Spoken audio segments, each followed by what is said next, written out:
Sanibonani ke igama lami Black GTI insizwa ophumela amatshetshi kanekade ongana steering ke kusayona ke le isibangani ke bafowethu ke phambilini bekade ke ngihleli nensizwa la uButi Muze simazi kakhulu ngelika Thomas ke kumdlalo bekade subona kakhulu ko-bioscope ke nasendaweni eziningi la ebekade siyibona khona nakwama CD ke ekhathi zama cassettes bese ubona ke nalo kodwa ke njengamanje ke sengithe hayi cha angilande ke indoda ke behind nawo wonke lo yamsebenzi bese ubuka laphana ke kuma bioscope wena obukade uthenga ke icassette ufake ku DVD ubukela khona lapho ke la indoda enkulu ke ebiyekade yenza wonke lo yamsebenzi lo yana ke Mhlonishwa ke engihleli naye la eceleni kwami bingelele ngikwamukele Mhlonishwa. Siyabingelela mfowethu. Sibonga kakhulu ithuba enisinika lona uba sibe phambi kwabantu.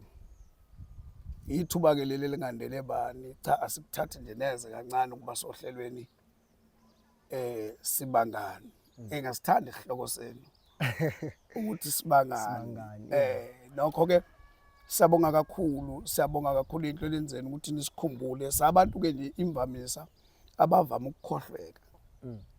Singasho nje baningi ama production kodwa nje asilibele ukuthi sikhona.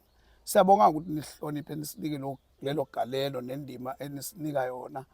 Cha kubingelele nababukeli emakhaya siyabingelela kakhulu ukuzoba phambi kwenu sikhulume indaba abafisa ukuthi bona bonke abantu bazazi kusuka manje. Siyabonga niphile nje emakhaya. Mhlambe ke njengoba ke kukhona osibhekile njengamanje ekhaya mhlambe angathanda ukwazi ukuthi lo Mhlonishwa lo obe behind ngayo yonke lo msebenzi omngaka ungubani ke yena igama lakhe. Igama lami engelithiwa ugogo ngethiwa nje salukwazi intombi endala intombi ngamanqele intombi ngamaphakathi.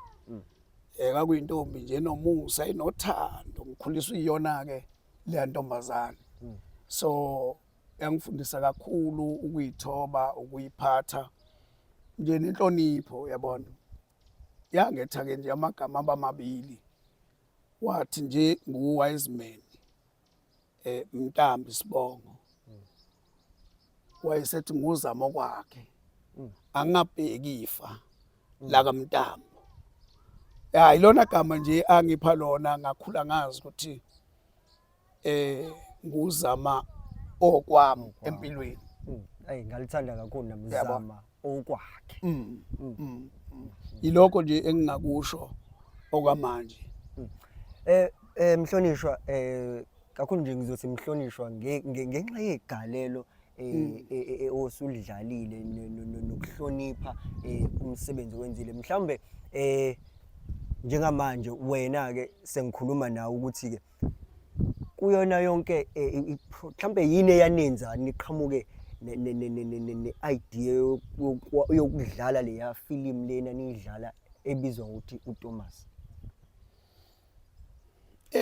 Ake ngibeke nje mbijana ngoba ngiyazi ukuthi isikhathi esiningi sihlonishwe ngayo le film kaThomas. Ifilm leya yashuthwa ngo-2003. Kanti umsebenzi siwuqale ngo-97. Umsebenzi watrenda kakhulu iwo lo kaThomas. Indoda ecreative kakhulu ke lapha umfowethu umfokaNdebele okuyena osenze sakwazi ukukhuthalela ukuthi sikwazi ukubona lento ekuthiwa action sikwazi ukubona lento ekuthiwa cut. Ubehlala lapha ke ekhaya abuka amafilimu wathanda amafilimu wayithanda kakhulu Kung Fu ngoba ifilimu oqala nje ayenzayo kwakuyifilimu ka Kung Fu. So wayifaka lento ezingqondweni zethu yangena ingifica vele ngiyashutha ngishutha imicimbi ngaleso sikhathi ngishaya ithombe ngaleso sikhathi enowenza ivideo ekusukele nje vele ke umuntu obene video oqala uye ngoba ube ne video sikhonza kubo futhi sikhula ngaphansi kwenkonzo kubo sikhonziswa uma wakhe yabona. So iqhawekelelana eliphiwe kakhulu emqondweni okungiphatha kambi emqondweni wakhe uma ubuka udumela lika Thomas kwangilimaza kakhulu emoyeni ukuthi uma kufika abantu esibahloniphayo abakulamasupho aphezulu nane budget bangazami imizamo yokulanda lo muntu abalibona igalelo lakhe nomqondo wakhe ngoba emqondweni uphiwe lwampimo une experience enzima kakhulu kunamafilimu mina benziwa phambi kwami kodwa ngingawabuki ngenxa ukuthi nginalolu valo lokuthi iyathusa lento yabona yabo uthola ukuthi ngikhona nami ngiphakathi kodwa ngisaba ukuyibuka iphele ngenxa yekhona nalo akusinto okudlala ukubona umuntu ekhipha inhliziyo eyibambe ngesandla yabona ongazi ongayibonanga yenziwa le nto uyitshela le nto yenzeka ngempela yabona mawubuka uDavid lapha efaka isandla mawubuka kwi2 ikhona lapha kwi2 kaThomas versus David samba emobeni samba ehlathini lapha ihlathi lo lambo silihamba ngeenyawo kwangempela ayokudlala la isasuka khona sisuka saseshefstini emzumbe kaQwabe sihamba iplaza lalwambhemu uvukani neplaza ke elingathatha iNewtown eyonke plaza lakhe nje yabona so sasiliguduza nomfula lo sihamba nje siyashutha uhambe ekseni u5 ubuya ntambama ngo3 u3 mabe nisuke lapho nifika ngabo 7 ntambama endini nihambe ekseni so sebenza njalo so lento soyisebenza nayo into 5 minutes sasa siyaphindela yabo ngoba inhloso ukuthi senze into ezokwazi ukuthi ijabulisa abantu but ayisisizanga yabona uqobo lwakhe njengo director namhlanje ngibizwa ngo director ngenxa yakhe yabona namhlanje nginamafilimu engihlolishiwe ngawo ngathola ama award adlala ku TV ngenxa yakhe yayizo lonto so okuningi uyazi ukuthi umfowethu ngihlale kancane kancane ngithi baba ngaphandle kwakho ngaba ngilutho but ngiyazithoba ukuba phambi kwakho ngiyahlonipha kakhulu so engingakuthokozeli ungayiboni inqubekela phambili nesupport yabo esikhathini ke nje sibukelela imanje impilo mfethu isincike kakhulu ekuthenini yonke into idinga imali yabo and futhi yonke into iyabiza yabo yeah so ngiyabonga nje kakhulu kwayikona ukuthi nisikhulumise lezi ndaba basihleli nazo omunye akazi ukuthi kwaqala kanjani omunye umuzwe ethi sikubonile kumumlazi gangsters anganaki ukuthi cha lo muntu usho i2010 eya creator uye futhi umfowandebele efanise na umlazi gangster ngeke ngikhulume ngawo kakhulu ngoba sonke siyingane zale ndoda yabona siyingane ekhiqizwe uye umfowandebele sibaningi kakhulu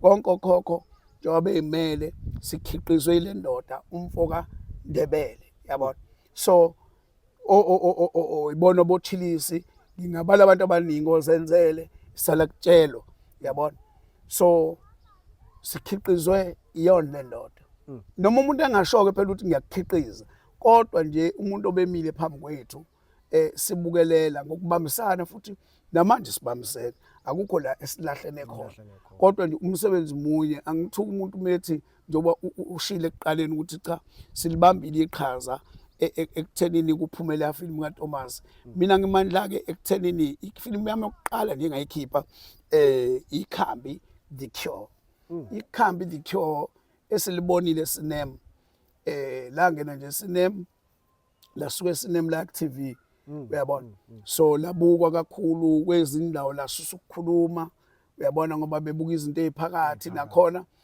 ngangibambisene lapha noThilisi Mhlongo edirector nginomanzini umfoka Manzini uNu abathi umzamo owakhipha ifilimu ethi Inkululeko lapho engidlala khona iphathi kaBaba kaThando uyabona la ngibiza khona amalobolo ka70,000 yayibona lonto le so la film ngayithanda la film kakhulu uyabona ngayithanda kakhulu wayibhalile umfo wamanzini lapha uyabona ukuthi uyikhulisile kube khona uthando lwemali la angaba khona umalume wentombazane kube khona inhlawulo la ngumalume futhi wentombazane yabona. So nje mfethu kusetshenziwe kwikhambi ke angigcinanga ngokwenza ikhambi nami ngayifaka ngabaphakathi yabo ngoba ibalekile nalento ukuthi emsebenzini wakho ziphushe akekho ozokuphusha uma ungayiphushi yabo kanola asikwazi manzini asisebenzeni thina ngoba lento iyahlupha ukuthi asinayo imali asikwazi ukukhokhela nawe yabo umsebenzi sisawuqala thina sizokudinga imali letho ubona lapho Chilisi umzamo imina ngikhona and laba bantu badlala amaphatha phambili yabo ukuze singahlupheki kanti bese sikudinga usibalisele ngemali ukuthi manje imali ogibela nathi asinayo yabo siqale kambi umsebenzi bafethu sisaxakekile ngempela ngiyakhumbula ukuthi ngangishaya ephaketheni ngihamba ngo-Irish machine kumlungu ngisipatanisa siyishuthe unyaka wonke ngo-2010 sayishutha ngo-2010 kwaze yaphuma ngo-2011 kwakumhla 11 April iyodlala esinema kwakuphuma kwayo nganginomthandazo-ke vele ukuthi ngiyafisa uma ngiyenza njengoba senza siyenza kanzima kodwa ibe nayo impumelelo yokuthi abantu bayibone uzothi omunye kadlala esinema imali iphi ngaphela abantu banjalo andithi nginitshele ngoba siyazi ukuthi abantu abanye bagcwala kakhulu inzondo nathi nisibona asinayo imali uyacabanga mina ngangilahlekelwa ngihayirisha ngithatha imshini ngiyenzela ukuthi sishuthe ngithatha imali efabidliwa izingane zami ngizele ngiyindoda ngiphose esivivaneni ngenzela ukuthi umsebenzi uphumelele singenayo imali isinema ungasho ukuthi ujabulela ukuthi isinema ke bazi ba add isikhathi bathi no man le film ngeke saphinde sa-eda sayizothatha 2 weeks bagcina sebeyidlala inyanga yonke ngoba bebuka ne-audience sayiphusha kakhulu sicela uxhaso lapha nalapha kwakuphoqa ukuthi imali fanele ibuye phela izophesha zonke idinge besizenza nezindleko nemali besiyithatha ebantwini ngoba sasingenalo igalelo lokuthi sidinga imali into eyibaleke kakhulu ukwakha igama ngalesikhathi sakhe igama izinto bezisilahlekela nokuthi ke njengoba kuyifilimu yokuqala saqhopheka kakhulu ekuxhophekeni ngeke ngiyifihle lento saqhopheka kakhulu kangoba ngisho ingena ku TV saqhopheka kakhulu kodwa safunda isifundo ukuthi kokulandelayo ngeke size silimali yabona empilweni shayeka uma ungakuvuma ukushayeka uphumeleli yona nathi sisahleli kodwa siyazi ukuthi indlela esishayeke ngayo sifisa abanye abantu bashayeke ngayo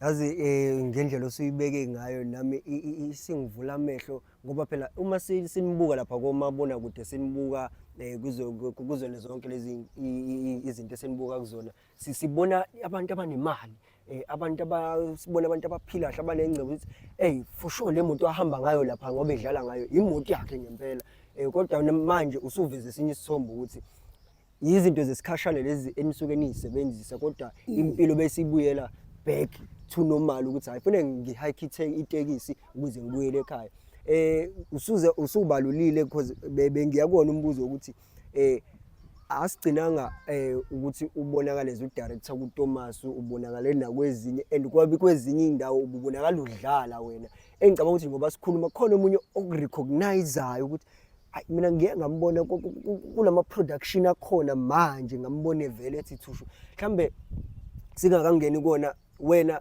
le journey ya Thomas naye njengomuntu obekuyena obe main character kuThomas mobheka njengoba kade sikhuluma naye mawusubheka nawe isimo mhlambe ungasho ukuthi mhlamba ke sithi umzansi nje wonkana umfaile wena ngelakhi side ubona umfaile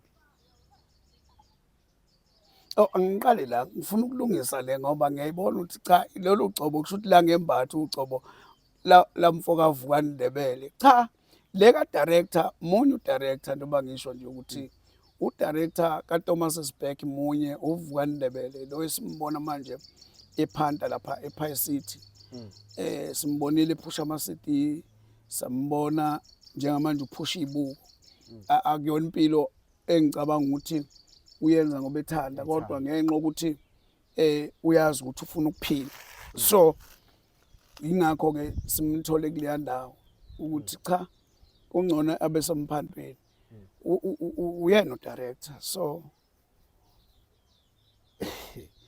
ngifuna silungise uba umfowethu lowana ngiyazi bonke abantu basho kanjalo and bayitshela lokho abantu ukuthi sesaze savuma naye khona kuhambe khona kuthiwa undawonde yabona abaningi bathi ngundawonde uSipene Senala ubaba ke lowo umfowanda undawonde uSipene Senala ngaleyo ndlela na into ebalekile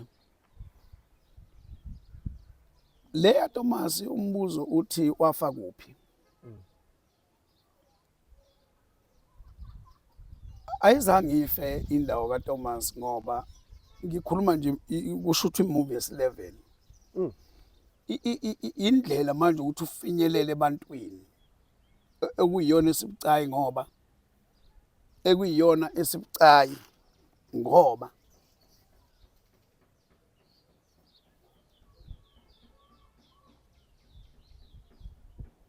awaseka ama-DVD ekuqaleni igenge ngaphandle bikwazi ukuthi ithatha ama-DVD iwayisekwela kubo ithatha ama-DVD iwandlala emgaqweni wabiza o5 rand nokho kwasiza ke khona yebo kubi kodwa kwasiza ngoba wenza ukuthi le ndoda idume mina ke kakhulu ngizokusho lokhu ngingakufihli ngiwuzamo kwakhe nje uzwile ukuthi ngithe laphana ngikhuliswe isalukwazi intombi endala intombi kaManqele nganginomama nami owayengizala ezalwe leyo ntombazana ngithi wayeseneminyaka ewu-22 singamazi uphi aphunguka nje umuntu oyegoli ilanga yeka khona ukuthi ngilwisa abantu abadampayo ngoba wangena nje kamakhelwane emzini omunye nje usisi akuthiwa uTsiti owayenza i-makeup wabo generation obobani badlala uThomas kanti ngizovela mebheka i-TV ubona kubo mebuka i-TV ubona istrati sangakubo ubona ingane yakhe entombazane manginyuka amagama uyabona wathatha inamba lapha yawathinta same direct Vukani Ndebele saqala saxhumana until size sibone ukuthi ubuyile angithi yabona ukuthi njengamanje ubuyile ukhona ngenxa ukuthi kwakukhona abantu ababedayisa emgaqweni yabo sitshela ukuthi ke kubi mina kwangisebenzela uyabona ngaqala ngakwazi ukuthi awukanti kukhona into ekuthiwa uma uyabo mina bengazi ukuthi uma ugogo izolonto so kwangisiza uyabo ukuhamba njalo kokuhamba kwale filimi yale ndoda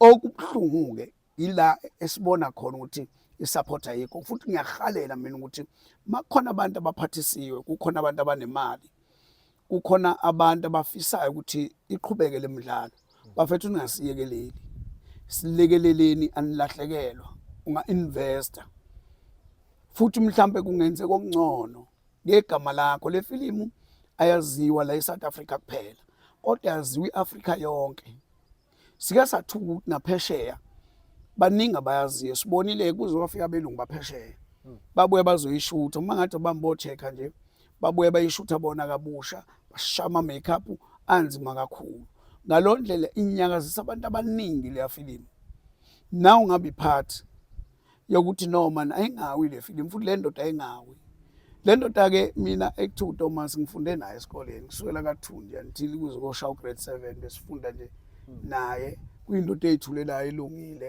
engathandi nokukhuluma kakhulu engayona nendoda eyisiqhwanqhwangu uyabona umuntu ongakwazi ukulwa nje mfethu olungile eyimvu yenkosi usengoniwa umuntu ke yabo so kodwa le ndima yamhlala yabo le yaphathi yamhlala yawuye ngoba iyabonakala uma uyibuka ukuthi hey yabo lo muntu ngoba kade ngikhuluma naye ngisho ukuthi iningi lethu ekukhuleni kwethu bebesinakho ukumxwaya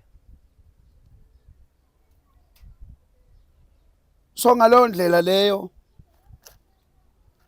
na into engifuna ukwazisa yona ukuthi emveni kwakho konke akekho umuntu wadla i-orange ngaleso sikhathi. And mawukhumbula kahle lapha ama-orange ayeqala adayiswe uthola ukuthi abomvu phakathi molivula kuvele sekuthiwa ayajova kanti vele nale film izoqhamuka. Akekho ehalela ukudla i-orange. Bayithi mawudla i-orange usucabanga yena ukuthi uzothushuka usumbone seqhamukile. Mhlambe emhlonishwa ke emva ukuthi ke senwenzile ama production nawe uke wabonakala komabona kude mhlawumbe ke nawe lokho ukubonakala kakhulukazi kule production ekade iphethe iDurban Journey seke sayibona ibiza amandla sasa wabonakala lapha nangumchunu engasekho sekubonakala ukuthi nangu ubaba kaMchunu abanye bedideka ukuthi hey hawu ubaba kaMchunu sibani hayi mfowethu ngeke ngiqamba amanga lapha ngangilindela ukuthi engilithola ithuba la ngempela cha kona kwabanjalo kodwa ngangilindela ukuthi ngithola ithuba la ngempela kwadla ukuthi ebalimaza isitolo sangempela ngoba nesidida ababhali bafethu ngiyafisa ababhali ukuthi kwesinye isikhathi bayibukele izinto ezenzekayo futhi khonto engifuna ukuyisho before uvale kulaba ababhali nabo director bese ngizosho nje kuma supermakhulu nisilibele ingane zakwethu angifuni ukuniqambela amanga nisikhohliwe manje sisuka kude anihluphanga enye into angazi ngenza kanjani ukuthi uphela umona kuma-artist ama-artist awayeka umona ama-artist awayeka ukuvalelana ama-artist awayeka ukuthakatha kuma-production amakhulu yekana umuthi sikhathele ukubona abantu beba kwi-TV uyezwa kasekho sekufaka omunye umuntu leyo nto leyo isho isihlave simbi enisibukisa sona akumnandi sibuka ngamehlo enye into nani ma-artist yekana ukungezwa yekana ukudakwa ngesikhathi somsebenzi yekana utshwala ayadakwa ama-artist masethi ayadakwa umsebenzi uyahlonishwa umsebenzi yabona kodwa le yokuthakathana hayi ngifuna uqamba amanga ingane zawethu niyasiphoxa isiphoxa noma seninemali nivalela ingane zabantu nixoshisa emsebenzini usayibalula leyo ngike ngibuke ezinye zezitori uthola ukuthi umuntu obedlala i-character ethile sekufaka omunye ubona abantu becomment bethi ayi ube ngcono lo bekade kuyena oyiqalile ngiyayithanda ngoba uyayibalula nawe ukuthi angathi abantu mase bejwayele lo muntu senifaka omunye umuntu esikhaleni salo muntu kenze ukuthi umunye engathi le character kuthiwa hayi ayimfanele bafaka umuntu wrong yonke le nto leyo lokho ngingathi mina kulokho kuyashiyana mhlambe kungenzeka i-agent futhi kungenzeka kube ukuthi naye lo muntu mhlambe indlela enza ngayo kodwa mina engingakusho ukuthi abantu abafunde ukuthi baphathane kahle bona lento okungancengi nje uphethe i-production which is wrong kube lula nje uqosha omunye umuntu ngona kuthemba ukuthi kuzofaka omunye hayi akhambi kanjalo lento iqala ngathi thina bantu abamnyama belunga bayenzi lento asinikane nithuba dedelani futhi imali khokhelani izingane zabantu ayikho lento ukunisenzisa ingane umuntu laphana nibizile nizoyinika 180 which is wrong totally wrong keep 250 umuntu ekhipha upetrol wakhe wafaka wona lo 250 uphinde umholela wona musani ukuganga ngama-artist musani ukuganga ngama-artist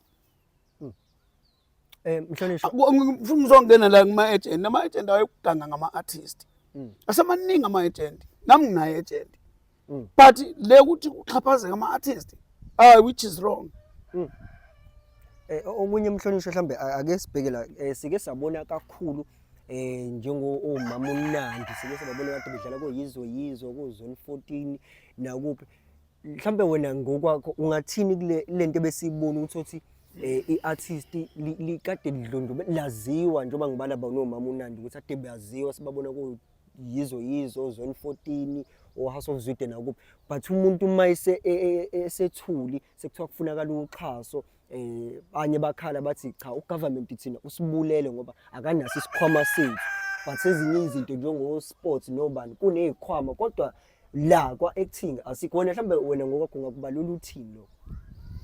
Yabo nje usakhuluma leyo nto leyo ngifuna uqamba amanga kuyadlalwa ngathi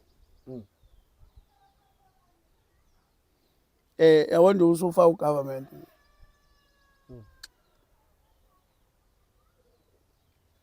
yabo nje usufa ugovernment legama elithi government ngoba selikhiphe ngoba kuthina linamsebenzi akusebenzeli. Ayikho into ebuhlungu njengokuba ama-artist ahambe emhlabeni engenamali.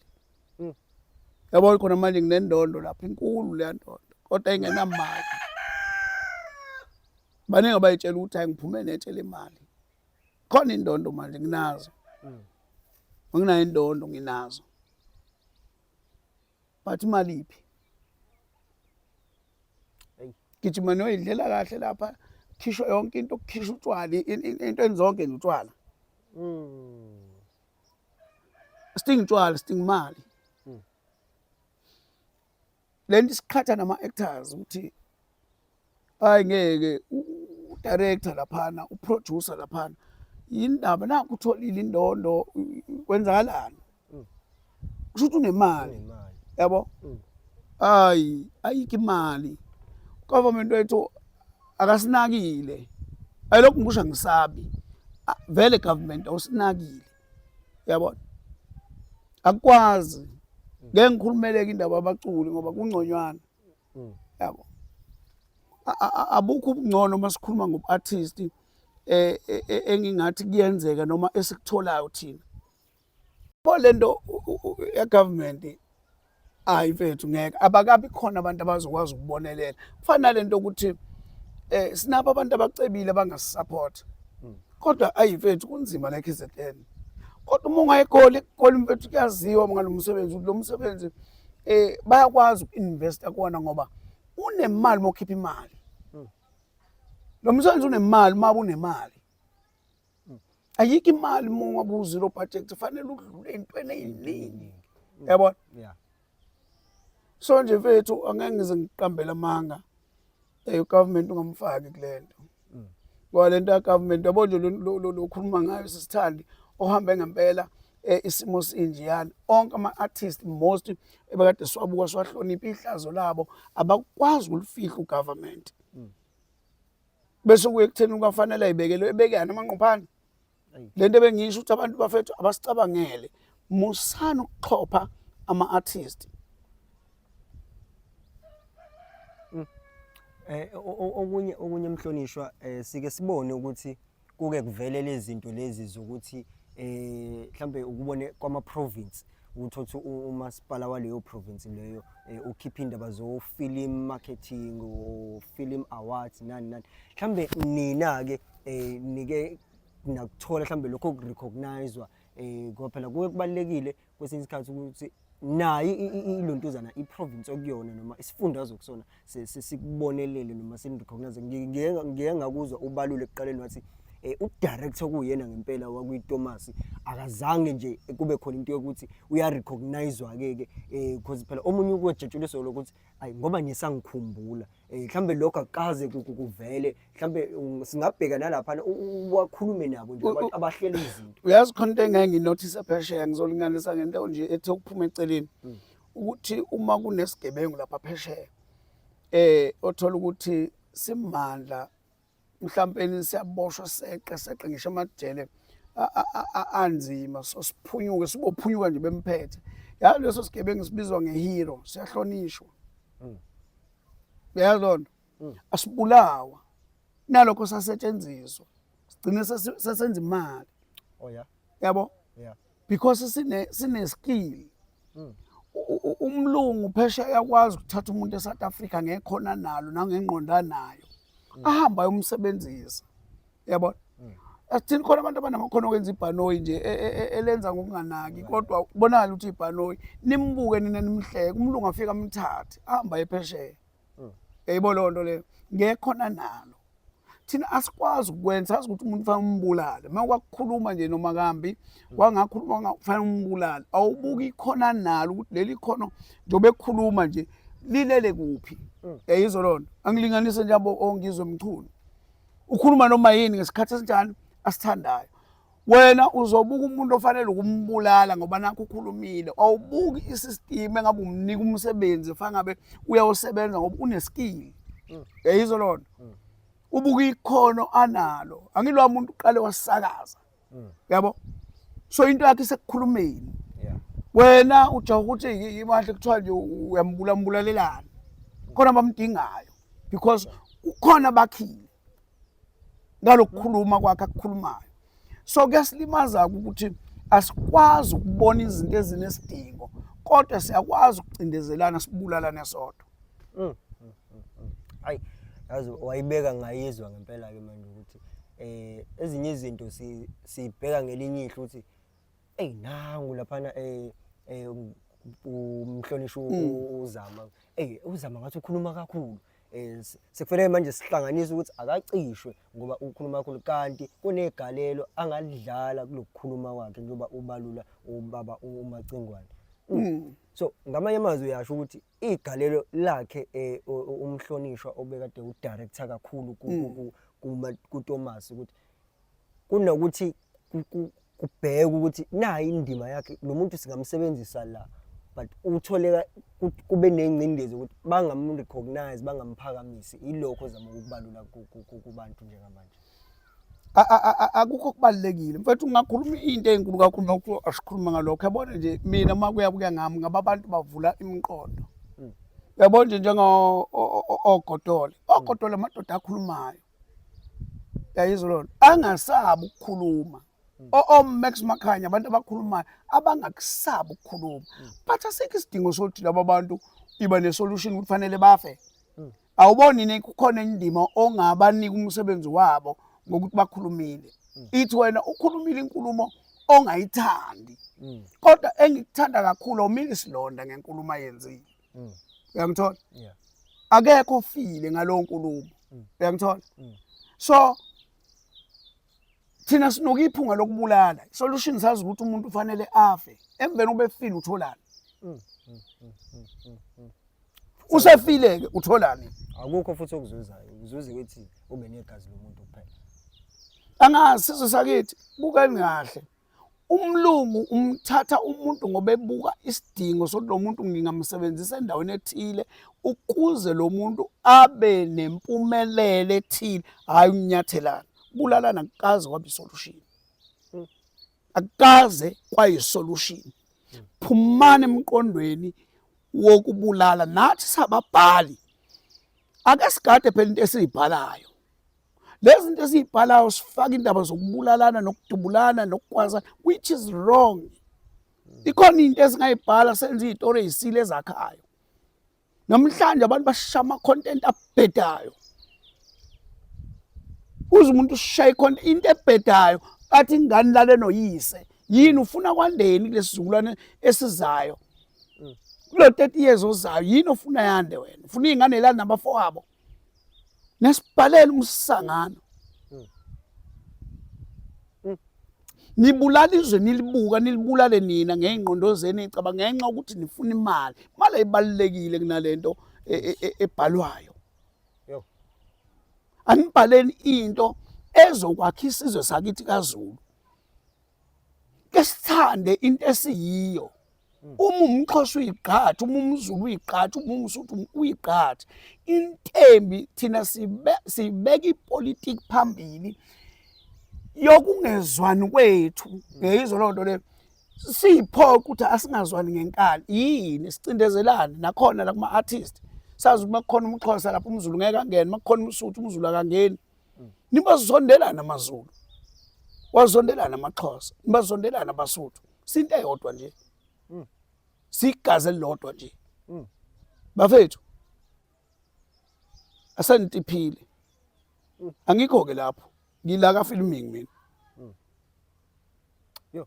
Wayibeka mhlonishwa simunye bafowethu lapha ngicabanga nawe lapha ekhaya uyezwa simunye ukuthi khona umXhosa khona umSuthu khona umTswana khona uMpedi lokho akusizi ipolitiki lasezweni but ngokomsebenzi simunye. Mhlonishwa ngikuzwile ubalula ukuthi njengamanje nikhona ifilimu yaThomas eniphezu kwayo. Mhlambe ungathini ke kosozimali laphana ongasho ukuthi hey ngiyafisa uku-investor ke nami mhlambe ikuphi ongasho wena noma yini ongayicela kubona ikakhulukazi bona osontshala mali noma ngithi ngokwesilungu ke ama-investor ngoba sesijwayele lo limi lelo ukuthi lawo ma-investor lawo akuhleli nje manje ukhona mhlambe ohle nje ukuthi hey kulonyaka ngiyafisa ngoba abanye banalento ukuthi hey mina ngibe ngingafuni uku-investor kwinto engazi ukuthi izoyapi uyabo.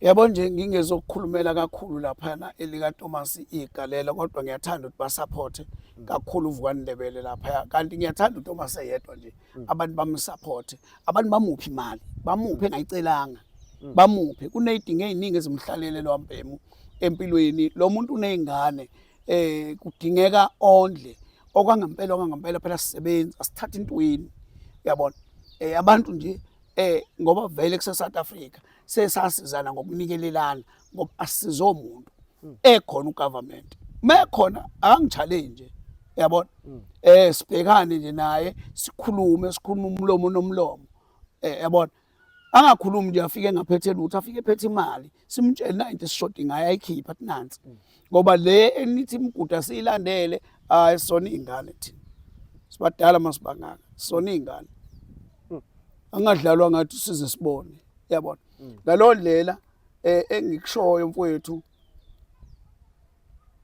ikhona ifilimu mina engiphekwayo njengamanje ekhuluma ngobukhosi bakwaZulu sengingasasho ke eNdlunkulu sengikhuluma nje ngokwamakhosi ngoba siyathoba abafethu masifike emakhosini ayikho into esithoba kakhulu ngoba awuyilutho ngisho uhleli ngisho ungathiwa ke uhlaniphe kanjani ufundile nama degree kodwa uma ungenayo inkosi khohlwa ayikho indaba yakho ngisho ukuthi ukholwa kakhulu ungenayo nje inkosi phela lento yobukhosi inamandla kuyonto okudlala nje masikhuluma ngamakhosi asikhulumi ngento okuganga sikhuluma ngamakhosi uyabona makuthiwa ngisho uJesu Kristu wehla emhlabeni ezemhlabeni wathi uyinkosi yamakhosi wayengeke abe inkosi amakhosi engekho ngiyavala ngiyama lapho wayengeke abe inkosi amakhosi engekho uyinkosi nje eyamakhosi yonke eshaye ulokhuzana azabulala izingane ngoba wayetshela ukuthi uzobanga naye ubukhosi kanti yena akazile kulobu bukhosi basemhlabeni yena uyinkosi amakhosi so ichaza ngelinye ilanga ngifuna ukudipa down lonto leyo kodwa nje amakhosi ungenayo inkosi hayi mnganami ngeke qala phansi uthenga indawo ufuna indawo emakhosini uphathwe uyongena kuliphi izulu ungenankosi yo Mhlonishwa yeyi ake mhlawumbe sisho sibalule lokho ukuthi ke njengamanje mhlawumbe obukayo njengoba kwewabalula ukuthi abantu abaningi noma ngisho nami ukuthi abaningi baza kule ndima le yezokulingisa noma ezoku-actor ngenxa yokuthi umuntu useza nge-impact ukuthi ngifuna imali kanti kwewabalisa ukuthi kwamanye akufanele uze ngoba ufuna ukuthi but iza ngoba uyidayisa wena mhlambe angathi noma ngiyibeka kabi mengisho nje ukuthi umuntu akazozoyidayisa ngoba amunye angafika athi Mhlonishwa uwise ngifuna uku-actor masuthi uyenza athi umuntu hawo phela mina bengithi uzonginikeza imali kanjani njani mhlawumbe ungathini kwabantu abanaleyo impact ukuthi wazi ukuthi acting kufuneka eze ngoba nakho ezozuza manje into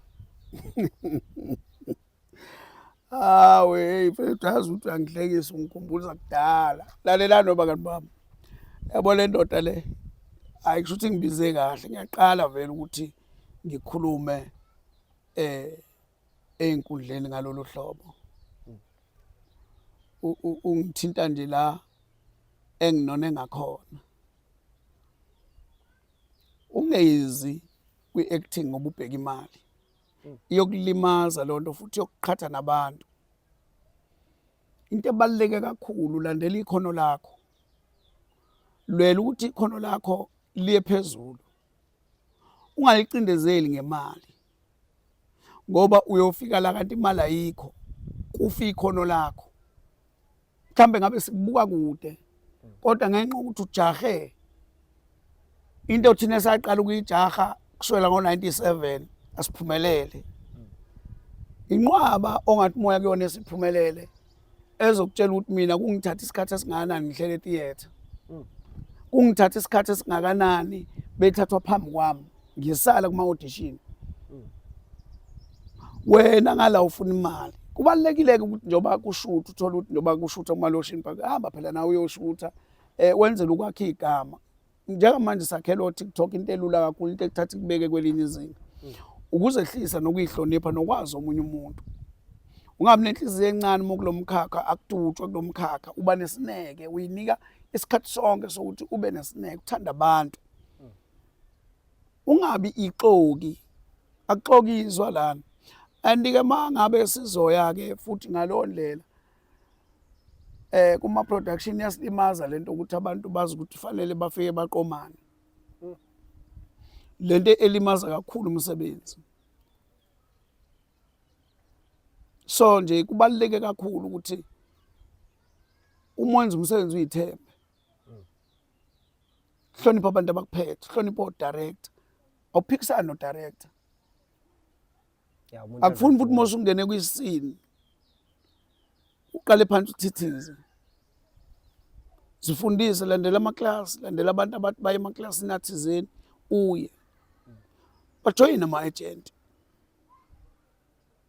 kubalulekile kodwa ukuhamba ama-workshop ningawuyeki ama-workshop ayafundisa ngento eziningi ukuze ube nesineke yabo uma umlandelo webhola awuphuthwa amagame yabo wena waziqala ukwazi makudlala igame fanele kuphathe kabi ukuthi igame isiqalile mina ngisaseThekwini umlandeli wenjani webhola nalana ke kanjalo moya artist buka phela amasuphu awungathi uyafika lapha nawazi ngisho umdlalo yedwa awanothi kukhulunywa ngani kodwa ufuna ukudlala kuzalo kodwa wazi ukuthi luqhubeka kanjani ozalo yabona so uyayihlupha uyayikhandla awuyi futhi nakhona ukuthi ujaha ukuthi sengijaha ukuthi ngithola imali siyazi isikhathi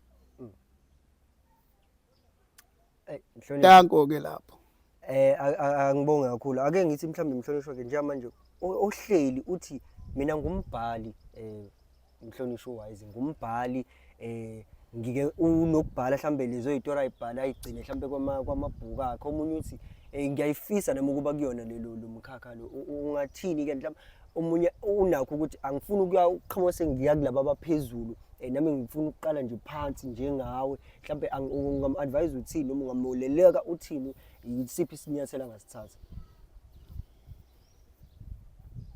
yabo njengoba bese ngishilo ukuthi engazuthi abantu bangagxila kakhulu kuma workshop nathi siyaba nawo ama-class kakhulukazi nje mezoyihlupha angaxhumana nathi simluleke ngalowo ndlela leyo ngoba kubalulekile ukubhala yabona kodwa futhi angalimazi umqondo wakhe ukuthi umebhala udinga inzuzo njengamanje into ebalekile ukuthi into yakhe ngenza kanjani uthi iphefumule uyabona so ukubhala ucini ngokubhala khona into ekuthiwa i-script editor abantu aba-editor i-script sakho usibhalile so sihlolwe sibonakala ukuthi sekuyi i-script esiright ukuthi singashuthwa yini yabona bese kuyima i-script isiphefumula yabo so kulokho nje mina ngingasho ukuthi abangahlukani nama-workshop ababhali nabo director kukhona nje lapha eKCAP amathuba amaningi kakhulu ukuthi abantu bahambe boyofunda lapha ayaqhamuka kakhulu kubona ingakho ngithi ke lowo muntu angasixhuma mhlawumbe asithinte enombolweni lezi ezikhona ku-screen uyabona so sikwazi ukuthi simusize ngalowo ndlela nabafuna ukufunda ukushutha uyabona abafuna ukufunda uku-editha kulele kuthenini umuntu ufuna kuphi uyikhandla ngakuphi yabona so ukuthi kuphela basixhume ukuthi lokho bangakwenza kanjani ngoba kubalekile ukuthi ulwazi singafi nalo kodwa abantu abafunde ngoba thina siyahamba thina fakusali youth ikhuthalelwe konke lokho esikwenzayo ingacekeleki phansi youth yethu yabo mhlambe Mhlonishwa ke ngaphambi kokuthi ngikudedele mhlambe uzisho ezinye zezinkundla zokuxhumana abantu abangakuthola kuzona mhlambe omunye ofana nama ngaba nimbuzo ukuthi ngabe akhona amafilimu ophezulu kwawo mhlawumbe umuntu uthi ngiyathanda umniki ithuba nje afike mhlawumbe leyo film la ophezulu kwawo ukuthi ikhona ngizwile leyo ibalile khona leyo ibalile wathi amakhosi mhlawumbe akhona lawa amanye because kuyenza ukuthi kube yila izoyiqeshana zamafilimu la mhlawumbe umunye ngasho ukuthi ngiyafisa ukuzama kodwa ngingakuthola kanjani ekutheni ngifinyelele kuwena? Kule midlalo yethu kulula kakhulu ukuthi umuntu akasixhume angene emagroupini emzweleni media laphana ke sinemzweleni media mongabe uya ku YouTube. Ngingajabula kakhulu futhi abantu bahambe bawo-subscribe bafethu sesaphila ngakho ukuthi abantu abahambe bawo-subscribe basilekelele basifollowe lapha ku TikTok imzweleni TV. Ngine-page lami ke mina langidukela elithi Mzweleni Media kodwa kungekudalanga ngogcine ngihlangene nalo kulungisa. Mzweleni Media, Mzweleni TV ukhona ku YouTube. Nawo sicela nosilekelela bakithi nibuke izinto eziphakathi.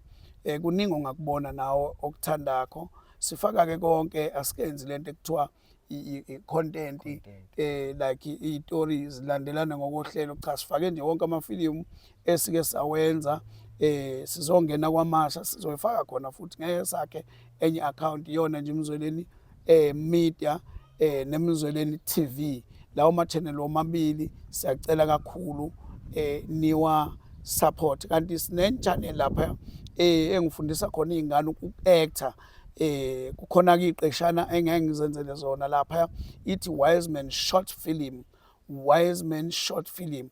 Iphansi ke ngoba bengayiphushi kodwa ngajabula kakhulu bahambe bayoyiphusha babukela umsebenzi lapha inobona ngithatha indondo ke lapha khona ama video ngithatha indondo la ngiphamisa khona izandla ngithi madoda yawina inkunzi emidwa kuwina umuntu ka0 budget sasisho njalo kuthiwa kusashiwo ke njalo mawubukisa manje ngoba thina siwenze sidlela amagwinya amafilimu. Uyabona asikaze nje sana lokho ukuthi kuneziteki cha senze nje singaholi kodwa nje uNkulunkulu ngoba enomusa ngoba uma ungahambi neqhawe endleleni into ekakhulu esihloniphayo ukuthi asikwenzi thina sithanda kodwa khona simemayo before senze ngoba ukuhamba nje wedwa abuze kwenza ukuthi ungabi nalo ihawe libonele liphambili lethu. So ngalo ngilithembile ukuthi nina nizosubscribe futhi nina nginithembile ukuthi nihamba naleli qhawe nami engilaziyo ngoba phela lento ukuthi sibe senkosini kodwa kusihlule futhi ukuba kanye nenkosi ingozi kakhulu. Uyabona yonke into ke thina endleleni yethu sinomlamleli nje ohamba nathi nosilawulayo. Ingakho ungeze ubona into engasile emidlalweni esiyenzayo senza nje into eqondile ngeke ubone into ozothi muhleli nengane uhluleke ukuyibuka. Uyabona sinalo ke ikhambi sinayo impilo inzima sinayo ngenxa kabani sinayo ngenxa yakho engushuthele egoli sinalo ixhosha libhekile ngalishuthela eXhobo. Sinawo amafilimu amaningi esisiwenzile ngokulandelana kwayo. Sinayo inkinga isibongo la film ngayibhala ngikhala inyembezi. Inyembezi zayo wela kuleli exercise engangibhala kulona before ngiyotype. Ngikhala ngempela kubhlungu futhi ngangathembi kodwa iyona eyakwazi ukushaya indondo engihloniphayo namanje ngiyayihlonipha ngayo. Ikhona khona lapha ya ku YouTube. Mongena nje lapha ku playlist ila wathola khona amafilimu aqondene la impilo inzima. Akuyonto okudlala lana impilo inzima ngempela. Impilo isuke inzima lapha nomfana eshayisa likwazi shayela imali yaso. Ejikela ugogo wakhe ejikela izingane zakubo. Sibuka nje ukuthi kunzima kakhulu konke lokho ngangibhala kungemnandi ngoba kwakubhlungu kumina ukuthi lento engibhalayo izinto ezenzakalayo asiqhuquzeli ukuthi zenzeke ziyekeni bafowethu uma uyayenza ekhaya uthi mosulambile uthethe isodade wena ufuna ukubashaya ngenxa ukuthi ufuna ukobhema idakamizwa cha iyekeni akusiliseli kahle akukaze kwasiza umuntu ukuhlukumeza omunye umuntu akekho umuntu one award ukuthi wahlukumeza umuntu. Yekani bafowethu anitholi icoco kunalokho nizicekela phansi empilweni angizi ukusho ukuthi niyafa kodwa nifa niphila nibini ithuna nihamba akekho umuntu odabukisa njengomuntu ofile phila. Akufuneki moqhamuka bonke abantu babuka uSathane kuwe kuthiwa nangu lo Sathane. USathane sesikwazi ukumbona ngamehlo ngoba ingaphandle noma wena usho ukuthi mina ngiyaphila but ingaphandle lakho lithi uSathane. Ngicabanga nawe lapho uyayizwela ukuthi philisa abantu kahle. Mhlonishwa, njengamanje sesizoyigoqa simaphethelweni, ake ngisho ukuthi ngiyabonga kakhulu nje igalelo lakho, nami sekukhona engikufundayo through inkulumo yakho. Mhlawumbe komunye ke angaba naleyo nto ukuthi hawu mhlawumbe ugcina ngokushutha nje amafilimu, mhlawumbe kukhona awugcini ngamafilimu, mhlawumbe mekukhona okudingayo emishadweni yakhe, imicimbi njengememulo nani nani, mhlawumbe ukuhamba uyoyishutha into ekanjalo. Eyi, ngibuyisela emsebenzini bafethu, umsebenzi wami lo. Ufuna ukwenza music video, thinta Imzoleni Media, inkampani kababa, inkampani yasekhaya, inkampani yomndeni. Inkampani yomndeni. Imzoleni Media, inkampani yomndeni, uthinta yona, ufuna ukwenzela umshado, ufuna ukwenzela noma ngabe yini ethintelana namakhamera. Ikhona Imzoleni Media. Moxhumane nawe nje naxoxa kuphelile mfowethu. Kulokho nje kakhulu siyayiqhatsha kakhulu. Uyabona, mhlawumbe abantu bazongena emaphejini babuke ukuthi isisebenze nabo bani. Uyabona, uyibonela wena ukuthi isebenze nabo bani. Ungaya TikTok uyolunguza, ungaya ku-YouTube uyobukela, ungene nje ubukele. Uyabona, usilandele Imzoleni Media, asidumile kakhulu, kodwa ngawe singaduma ngokuthi uye uphinde ushare, sharele nabanye. Ungagcini kanjalo, share ko WhatsApp status, share ko Facebook.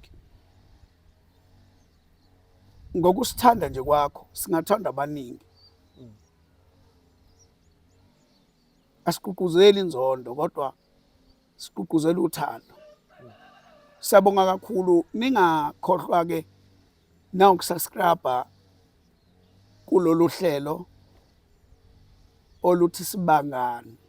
Kahle kahle ke nina vele nibangani nami, nangasubscribe yini nibangayo, yini nibanga nami, mina kanti ngithende embi. Ngiyaxolisa mfethu kothintekile kakhulu ma ngikhuluma ukuthi ezinzinto mongena kumoya engazi ukuthi ungangayiyeka. Usathane akufuna umuntu otose, usathane ufuna ongazi ukuthi ningabambana niqede manje. Uyabona, asigqugquzeli ngempela into embi bafethu. Ngiyanithanda nje nonke, ilele lokugcina mina engingalisho ukunithanda nje nonke ukuthi bafethu nani ningagcinike ngokungibiza namhlanje. Mhlambe sengikhulume mhlambe kambi nabantu benu bese ngicina xa ningibize nje ngiyafuna ukuzoma la. Yabo ngikhulume nabantu benu lapha ukuthi hey basobhani, sizophinde sibuye kakhulu. Bafowethu lapha emakhaya ngiyathemba ukuthi ke nizwele nani ke sikhuluma naye umhlonishwa uZamokwakhe.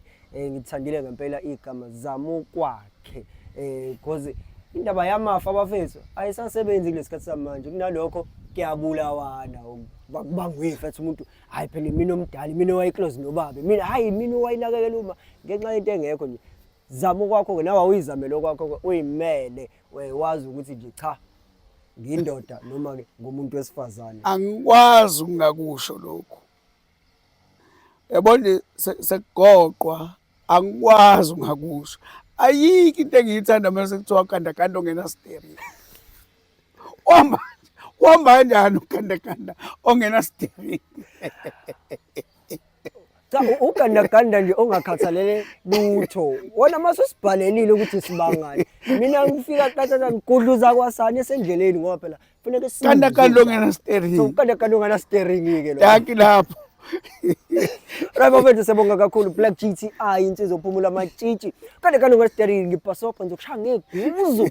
Siyafika qathatha kwasipolela ukuphi nakuphi la ukhona. Uzongibona ngithi gqi egcekeni lakho. Siyabonga. Tako.